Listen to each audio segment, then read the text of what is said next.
So welcome back. It's going to be my second part of my video response to TJ, aka the Amazing Atheist, on his video about the wage gap. I'm just going to go straight into these other points which are often brought up, just trying to get rid of them as they try to get rid of the wage gap.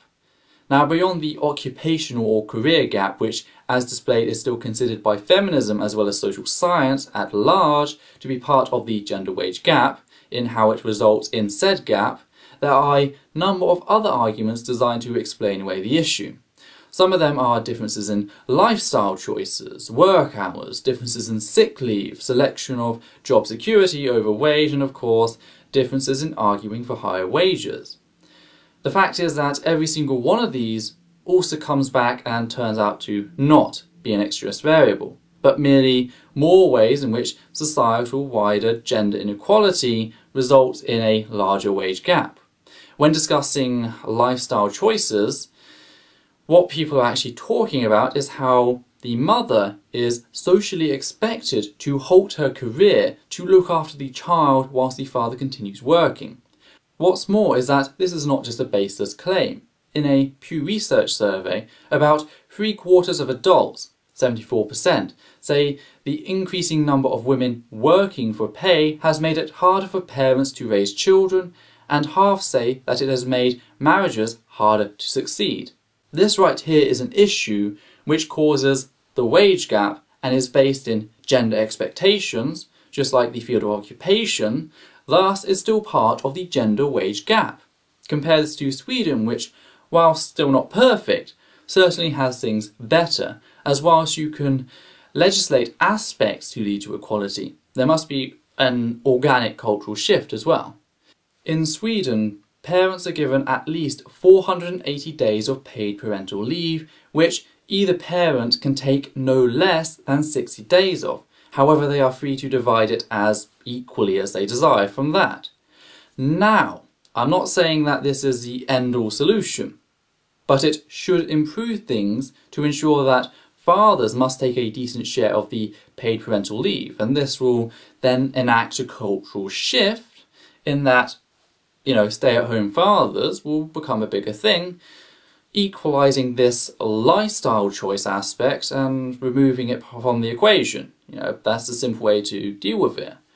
What is more is that this explanation has a domino effect. When looking at hours of labour a man and a woman complete on a weekly basis, you find that the two do nearly identical labour hours. There are some problems with the estimated hours of domestic labour, of course, but we do find that overall labour typically differs by a single hour. What this means is that even today, women are expected to once again sacrifice part of their career to remain at home and take care of the household chores and kids. This is, in dual working households working full time. This is also known as the dual role, and whilst things are getting better, giving credit where credit is due, it remains an issue that needs to be tackled to ensure that women are not expected to sacrifice their career based upon outdated views on gender roles. Now, as for sickness, I'm sad that I could not find any statistics from the US, but I did find a UK study into why women are more likely to take sick leave, and again, we see the continuation of the child-rearing expectations.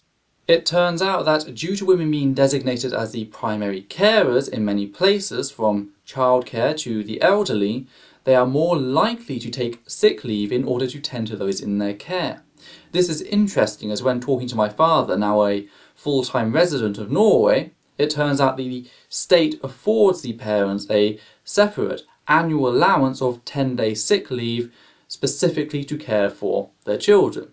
But this alone is not the factor that can explain away the illness gap. So, by digging deeper, it was revealed that due to caring for others, as well as the general proximity of women to the health system, it increases their awareness of medical advice and diagnosis. Meanwhile, men are more likely to show presenteeism, that is to show up at work even if they are ill. So whilst this does highlight how the illness factor is still the result of gender discrimination, it also highlights that in this respect, men are not receiving enough medical information, which, yes, is an issue that needs to be tackled. It's not a case of women take more sick days, that's the issue. It's that men are not getting the medical information they require. That's the problem. But the way to tackle this is not, I repeat, not to attack the pre-existing programs designed to raise medical awareness for women. It is sort of be like having a charity which deals with stroke awareness and aid appearing on a scene where there's already a cancer charity in operation. And rather than just trying to raise money for stroke victims, they simply went over and began attacking the cancer charity. It's just not how a better world is progressed. This is why, even though my friend Captain Mikul is a psychology student who does not utilise the term feminism to describe himself and seeks to go into a career to help increase support for the male victims of domestic violence, he says that's his preferable job, he and I still get along famously. We even started our university's Atheist Humanist Secular Society together because we get on that well.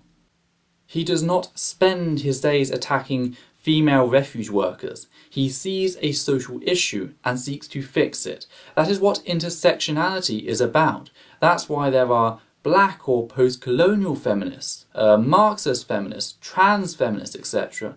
Inequality is not all one-sided, nor is it the same for every person of an individual demographic. As long as you seek to improve levels of equality, I do not care what title you use or do not use. So long as your intentions are noble, I will support you. Now, going back to illness, we may also see the increased levels of stress as another reason for the gender wage gap and the illness gap. Simply put, social care is stressful. If they're the primary care, that is stressful. This is also one of the reasons that those in the health services have some of the highest rates of sick leave, even though they would seemingly have superior immune systems built up over time and better access to medical aid. Also, ironically, women typically make up a larger proportion of the health service, making up 90% of registered nurses. Now, chronic stress dampens the immune system and makes pathogens more potent and healing slower. So this is a mixture of occupational hazard, which stems from gender expectations around social care at home, and the absence of medical outreach for men. This is why it's such a complicated issue, and it's very annoying of you to come along and try to reduce it to something less complicated. Lastly, there are the arguments that women pursue stability over wages and that they just don't pursue higher wages as much as men. Now, stability comes in part and parcel with the before mentioned flexibility and being able to go off more often and care for others, as well as generally ensuring that they can continue to work and ensure the well-being of said individuals they care for. But as for the idea that women just don't want to be paid as much as men, simply bollocks. That is what this entire thing is about, this entire field of research and discussion. That is why it's important to continue to talk about the wage gap, and it will be long beyond the upper-class white cis women gaining equal pay and opportunities, long beyond the working-class women getting that, long beyond non-cisgender women, the trans and genderqueer and agender individuals, and then the women of varying ethnicities. It goes all the way. That's why we need to keep talking about it. To solve an issue, we must first discuss the issue. So let us talk of it. Let women decide just how fair they think it is for them to be paid less, and then just see how much they'll argue for equal pay. That's the simple solution. So you see, these issues are all linked to gender inequality, and this is why such pieces of drivel as the CONSAD report are highly invalid in their half-baked conclusions. They literally follow the basis of, if we exclude gender expectations of family, gender discrimination by family, and job security, then you'll find a reduced wage gap. Therefore, said gap is not the result of gender inequality. It's pretty insulting. Now, there are a few more general objections I'd also like to discuss, not necessarily ones that attempt to disprove the wage gap, yet they attempt to justify its existence. The first of this is workplaces with high risk factors. Now, in these fields, women are typically excluded for their own protection, a sexist notion that doesn't hold water. This, of course, leads to the disproportion of work-related deaths for men. Fact is that the problem is that people are dying due to inadequate regulation. This is how the issue is resolved. Increase work regulations and corporate fines for breaching said regulations to save lives as much as reasonably possible, and then treat gender inequality like any other field.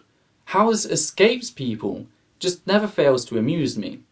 Then we have sexual dimorphism, the one factor that both misogynists and radical feminists share, noting that I use radical in the sociological sense of their views on the origins of inequality, rather than the extremity of their actions. See Firestone's The Dialect of Sex, as well as her general views on pregnancy, for more. Anyway, if you claim sexual dimorphism to be responsible for these differences, then first you must display that fact.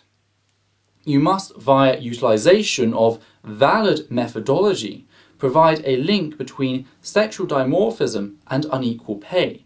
That is not the result of changeable social constructs. Because all you can at the moment show is a trend, a correlation, but that's not cause and effect.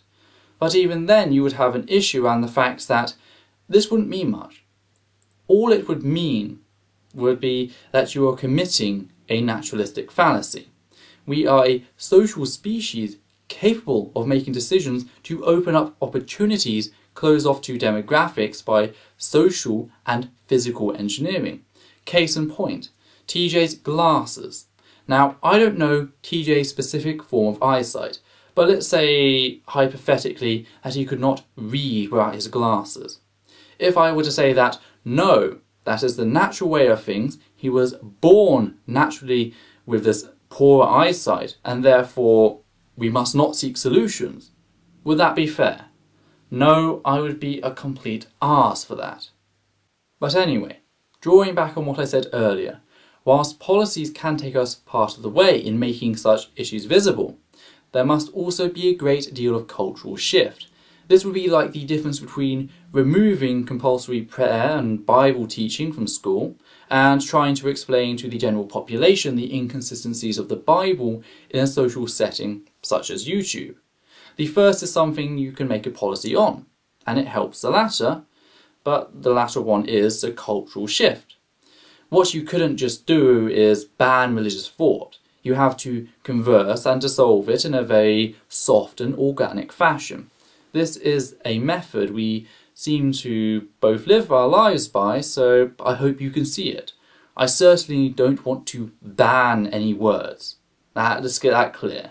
So anyway, just as a Christian must show that God exists first of all, and that then their God exists, a person who uses the argument of sexual dimorphism must first of all show the extent of the impact of sexual dimorphism and how it is a valid causal factor in the gender wage gap, and then explain why this ethically justifies inequality and the methods used for fighting said inequality should not be utilised. But now back to you, TJ. I understand why you are critical of the feminist movement. It's called intellectual accountability, and that is the very reason I myself am here doing this video. I don't expect you to suddenly don the word feminist. I don't expect you to use that word at all, ever. I don't think you are. I also do not expect you to seek out the word actively and work on that issue. If secularism is your thing, then have at it. But please, can you stop it with the straw men and the blatant warping of the facts? If you see a radical feminist or a hyper-feminist or just a con artist, then please go for it, and you will have my support as an intersectional trans feminist, just as someone going after a secular Stalinist would have my support. Now this leads me on to another point. The Stalinist is still secular, just as the radical feminist is still a feminist, but thankfully both secularism and feminism has no internal dogma or doctrine to dictate what must be of a feminist or secularist. This differs of course a great deal to religious dogma because you can point to certain passages in the Bible, the Quran, etc. that says kill these people, and it's like, That's what your scripture says, that's your dogma, that's your doctrine. Again, use whatever title you will. If unsure as to what type of person you are, I'll merely ask you questions and we can see whether we get on in our ethical goals and whether we align or not. So there you have it, TJ. And I'm sorry if at points I was a little bit angsty.